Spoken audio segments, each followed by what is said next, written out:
आप सभी भाई बहनों का आध्यात्मिक ज्ञानात्मक चैनल की संध्या बेला ज्ञान कक्षा में एक बार फिर स्वागत है। आज की चर्चा का विषय है अनावश्यक भोग। और दूसरी पंक्ति में हमने दो शब्द लिखे हैं, बेहोश, और साथ में लिखा है अचेत। दूसरी मेरी आप सभी भाई बहनों से विनती है कि वीडियो को सुनते समय चित्र पर अपना ध्यान रखें, क्योंकि मैंने ये जो शब्दों में लिखा है ना, अनावश्यक भोग, इसमें ना शब्द को मैंने काले रंग से दर्शाया है, और इसी तरह बेहोश शब्द में मैंने बे शब्द को काले रंग से दर्शाया है, और अचेत शब्द में मैंने आ शब्द को काले रंग से दर्शाया है। अक्सर आप सभी भाई बहन इस बात से तो परिचित ही हैं कि जब जब हम देखिए कोई शब्द को काले रंग से दिखाते हैं, हालांकि आज हमने देखिए शब्द को तो काले रंग से नहीं दिखाया, लेकिन शब्द के बीच में जो एक वर्ण है अलग तीनों ही शब्दों में, उस वर्ण में हमने काला रंग दिखाया, क्योंकि काला रंग अज्ञानता को दिखाता है, अंधकार को दिखाता है। और इसलिए तो हम देखिए काला रंग से अक्सर एक ही शिक्षा देते हैं कि इससे हमें दूरी बनानी है, इसको हमने अपने जीवन में संग नहीं देना, इस काले रंग को हमने अपने जीवन में महत्व नहीं देना। महत्व किसको देना है? सफेद रंग को, क्योंकि सफेद रंग देखिए ज्ञान का प्रतीक है। क्योंकि मनुष्य जोनि हम सभी भाई बहनों को तमोगुण घटाने के लिए मिला है और सतोगुण बढ़ाने के लिए मिला है।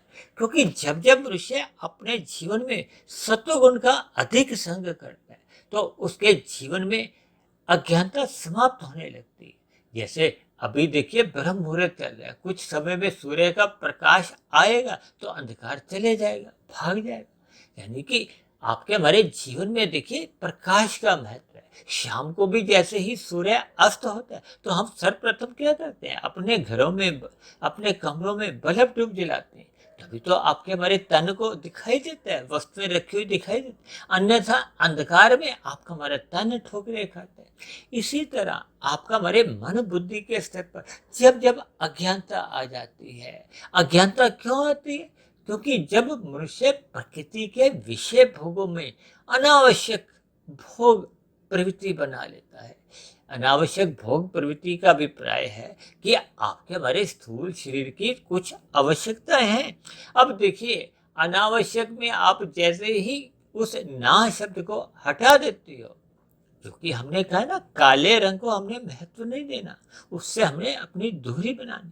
तो जैसे ही इस शब्द में, अनावश्यक शब्द में, हम ना शब्द को हटा देते हैं, उसको ना बोल देते हैं, यानी कि हमने तमोगुण का ना बोलनी है, हमने विषय भोगों से अपना एक उचित वैराग्य बनाना है। भले ही ये उचित वैराग्य देखिए ज्ञान पूर्वक बनाना है। अब ना शब्द हटते ही क्या आ जाता है? आवश्यक। यानी कि आपके हमारे स्थूल शरीर की देखिए कुछ आवश्यकताएं होती हैं। इसको दाल रोटी चाहिए, दो चार जोड़ी वस्त्र के हमें चाहिए, रहने को मकान चाहिए, लेकिन सभी चीजें एक आवश्यकता के रूप में चाहिए। अब यदि हम दाल रोटी ना लेकर हम चाहते हैं कि मलाई कोफ्ता मिले, शाही पनीर मिले, खीर मिले, जैसा कि आप देखते ही हो ना, ब्याह शादियों में जाओ तो वहां कितने ही प्रकार के व्यंजन होते हैं। कहते हैं उनकी गिनती करो तो 500, 700, 1000 से भी ऊपर व्यंजन है। अब मनुष्य का देखिए जो शरीर है, उसके पेट की तो एक सीमा है, भले ही जीवा की तो देखिए स्वाद लेने की कोई सीमा नहीं है, लेकिन आपके हमारे पेट के भीतर जितने भोजन की एक स्थिति चाहिए, जब मात्रा चाहिए, उससे अधिक मात्रा यदि हम लेते हैं तो क्या होता है? आपके हमारे स्थूल शरीर के स्तर पर विभिन्न प्रकार के कुछ रोग उत्पन्न होते हैं। कुछ रोग तो देखिए तुरंत ही उत्पन्न होने लगते हैं, और कुछ रोगों की वो एक नींव तैयार होती है जो भविष्य में 2 साल, 5 साल, 10 साल, 15 साल बाद एक भयानक रोग उत्पन्न होते हैं।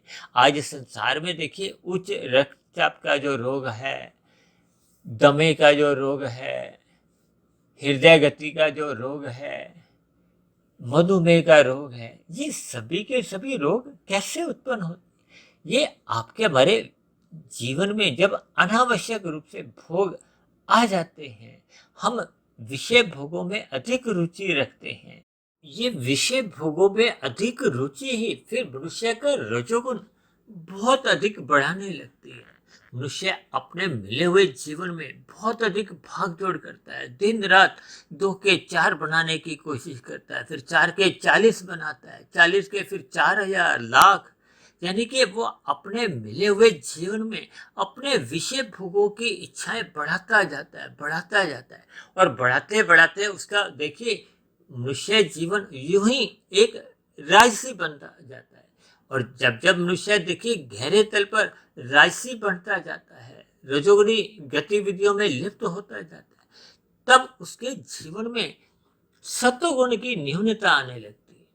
अक्सर ऐसे रजोगुणी मनुष्य जब जब देखिए सत्संग करते भी हैं तो उनका सत्संग में मन लगता नहीं है, भले ही स्थूल शरीर के स्तर पर वो सत्संग में बैठे होते हैं, चाहे वो किसी भी स्तर पर आप समझ सकते हो। देखिए जब जब आपका हमारा चिंतन विषय भोगों की ओर ही लगा रहता है, आज मनुष्य अपने व्यवसाय को देखिए, आज एक उसकी फैक्ट्री है तो वो 10 लगाना चाहता है, फिर और अपने उद्योग धंधों को और बढ़ाना चाहता है। आज वो भारत में ही अपना धंधा बनाता है तो फिर वो उसके इच्छा होती है कि उसकी फैक्ट्री विदेशों में भी लगे। यानी कुल मिलाकर उसका जब रजोगुण बढ़ने लगता है, तब ऐसी स्थिति में देखिए ये विषय भोग ही आपको परमात्मा के प्रति फिर अचेत करने लगते हैं, बेहोश करने लगते हैं, ज्ञान की विस्मृति होने लगती है। तभी तो हमने देखिए नीचे 2 शब्द क्या लिखे, बेहोश, अचेत। हालांकि दोनों का ही लगभग मतलब एक जैसा ही है, लेकिन ये दोनों ही शब्द जब आप इस पर चिंतन करोगे, यानी कि हमें बे शब्द को भी हटाना है अपने जीवन से और आ शब्द को भी हटाना है, जिसके फलस्वरूप हम देखिए होश में रहेंगे। होश का मतलब क्या है? जैसे हम कहते हैं ना, सभी आत्माएं चेतन है, ज्ञान स्वरूप है। चेतना का अभिप्राय क्या? ज्ञान से लिया जाता है। परमात्मा को परम चेतन कहा गया है, आत्मा को चेतन स्वरूप कहा जाता है, ज्ञान स्वरूप कहा जाता है। जब हम विषय भोगों में एक मर्यादा तक ही अपने जीवन में एक महत्व देते हैं, तब तक तो हम देखिए ज्ञान में स्थिति में रहते हैं। परमात्मा के सत्संग में भी आपके हमारी एक रुचि बनी रहती है, श्रद्धापूर्वक सत्संग बना रहता है, ब्रह्म मुहूर्त में उठने का स्वभाव भी बना रहता है। लेकिन जब जब मनुष्य की राशि गतिविधियां एक बड़े पैमाने पे होने लगती हैं, उसके भोग भी बढ़ने लगते हैं। हालांकि शास्त्रों में तो देखिए 4 प्रकार के पुरुषार्थ कहे गए हैं। पहला पुरुषार्थ क्या है? धर्म, दूसरा है अर्थ, तीसरा है काम। जब हम इस कर्म को बनाए रखते हैं, यानी कि अपने मिले हुए जीवन में हम धर्म को प्रथम क्रम पर ही, प्रथम स्थान पर ही बनाए रखते हैं, तो आपके हमारे जीवन में फिर रजोगुण भी मर्यादा में रहता है। हम धन भी एक सीमा तक की कमाते हैं ताकि आपके हमारे परिवार का गुजर बसर हो सके।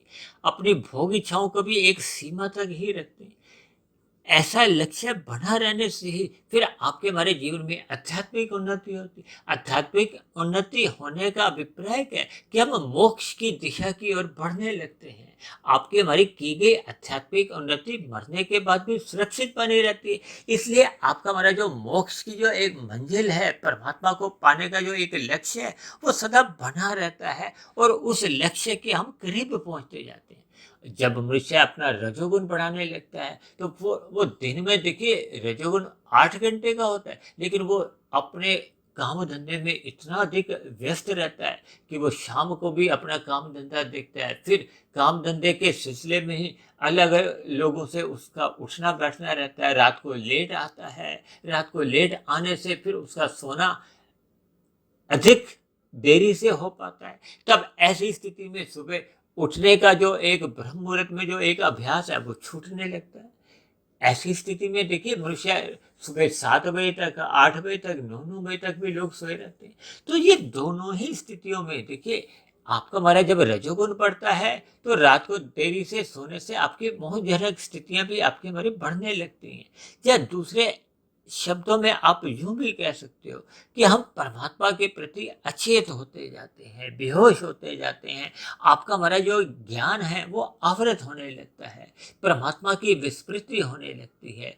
ब्रह्म मुहूर्त में उठने का जो पहले संस्कार था वो समाप्त होने लगता है। ऐसी सभी स्थितियां जब निरंतर आपके हमारे जीवन में बनी रहती हैं तो फिर वो रजोगुण ही एक समय के बाद मनुष्य को तमोगुण में भी गिराने लगता है, क्योंकि मनुष्य को उन विषय भोगों को भोगने का एक व्यसनी बन जाता है। उसको समाज में अपनी मान प्रतिष्ठा बनाए रखने के लिए अपना विभिन्न प्रकार की गतिविधियों को एक दिशा देनी होती है, जिसके फलस्वरूप मनुष्य फिर आरंभिक स्थितियों में तो देखिए पाप कर्म नहीं करता, फिर धीरे धीरे उसके जीवन में अर्थ इतना अधिक प्रथम स्थान पे आ जाता है कि वो धर्म को फिर वो किनारे कर देता है। ऐसी स्थिति में ही मनुष्य कब कितने पाप कर्म करने लगता है, क्योंकि जब धर्म आपके हमारे जीवन में प्रथम स्थान से हट जाता है, किनारे हो जाता है, तब ऐसी स्थिति में आपके हमारे जीवन में देखिए रजोगुण और तमोगुण का ही एक राज बना रहता है। ऐसी स्थिति में मनुष्य लगभग बेहोश की स्थिति में ही रहता है, अचेत की ही स्थिति में बना रहता है। इसलिए मेरी आप सभी भाई बहनों से विनती है कि अपने मिले हुए जीवन में सत्व गुण को अधिक महत्व देना चाहिए, धर्म को प्रथम स्थान पर ही रखना चाहिए। अपने जीवन में धन उतना ही कमाना चाहिए कि आपके हमारे जीवन का गुजर बसर हो सके। हम समाज के अन्य निर्बल प्राणियों के लिए भी परोपकार के कार्य कर सके। यानी आपके हमारे जीवन में ये जो पुरुषार्थ है धन के लिए या विषय भोगों की कामनाओं के लिए, ये एक आवश्यक रूप में धर्मानुसार होना चाहिए, मर्यादा में होना चाहिए। ऐसा निरंतर आपके हमारे जीवन में बने रहने से फिर हम सात्विक स्थिति में ही अपनी दिनचर्या बिताते हैं, परमात्मा की स्मृति बनी रहती है। यानी कि हम अपने जीवन को होशो हवास में जीवन जीते हैं, हम ज्ञानमय स्थिति में रहते हैं, यानी कि हम सदा ही सचेत बने रहते हैं। सचेत का अभिप्राय ही है कि जब हम ज्ञानमय स्थिति में रहते हैं, परमात्मा की स्मृति बनी रहती है। जैसे कहते हैं ना, देखिए हमें गाड़ी अपनी सावधानी से चलानी चाहिए, जैसे ही सावधानी हटी दुर्घटना घटी।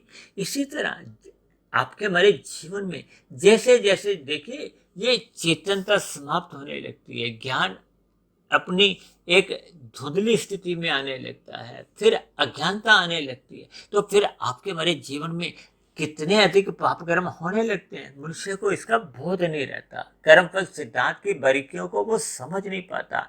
कुल मिलाकर हम सभी भाई बहनों को अपने मिले हुए जीवन का सदुपयोग करते हुए अपने स्थूल शरीर की आवश्यकताओं में ही अपना जीवन व्यतीत करना चाहिए। धर्म को सर्वोपरि स्थान पर महत्व देना चाहिए, यानी कि जीवन में सत्संग करते रहना चाहिए, ब्रह्म मुहूर्त का संग भी करना चाहिए, परमात्मा की स्मृति बनाए रखनी होगी।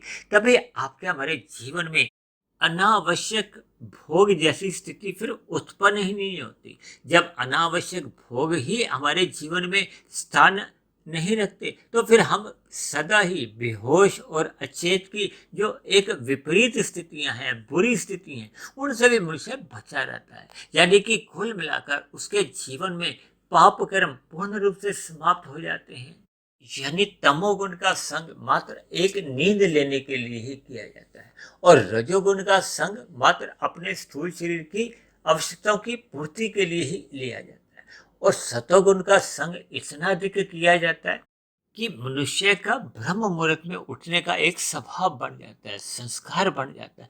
तब ऐसी स्थिति में उसकी आध्यात्मिक उन्नति में एक गति आ जाती है, मिला हुआ जीवन सफल हो जाता है, सार्थक हो जाता है। तो ऐसी सभी शुभ स्थितियां हम सभी भाई बहनों के जीवन में भी निरंतर बनी रहे, ताकि हम अपने मिले हुए जीवन में अनावश्यक भोगों से भी बचें, ताकि हम बेहोश या अचेत की विपरीत स्थितियों से भी सदा बचे रहें।